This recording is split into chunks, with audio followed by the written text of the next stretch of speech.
अस्सलाम वालेकुम। सबसे पहले तो आज बड़ी खुशी हो रही है, मौसम इतना अच्छा हो गया है। आप बैक पे भी देख सकते हैं, थोड़ा बहुत वेदर व्यू जो है वो आप लोगों को नज़र आ रहा होगा। अल्हम्दुलिल्लाह।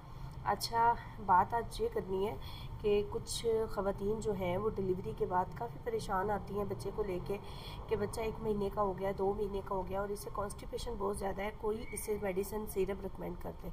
तो देखें, अगर आपका बच्चा 4 दिन 5 दिन भी पोटी नहीं कर रहा तो वो बिल्कुल नॉर्मल है, उसमें परेशान ना हो। कॉन्स्टिपेशन जो है ना, तब आप उसे समझेंगी जब बच्चा बहुत ज़्यादा ज़ोर लगा के स्टूल पास कर रहा है और उसे बहुत तकलीफ़ हो रही है, वो तंग कर रहा है, सख्त पखाना कर रहा है, तो तब वो कॉन्स्टिपेशन है। और डायरेक्ट बच्चे को मेडिसिन पे नहीं डाल देना होता।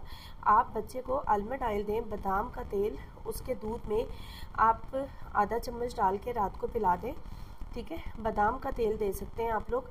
और अगर उससे भी वो बेहतर नहीं हो रहा होता तब आप किसी भी अच्छे चाइल्ड स्पेशलिस्ट को दिखा के उसके वेट के अकॉर्डिंग, उसकी एज के अकॉर्डिंग कुछ ड्रॉप्स आते हैं, कुछ सिरप्स फॉर्म में आते हैं, तो वो आप मेडिसिन एडवाइस करवा सकती हैं। Thank you so much.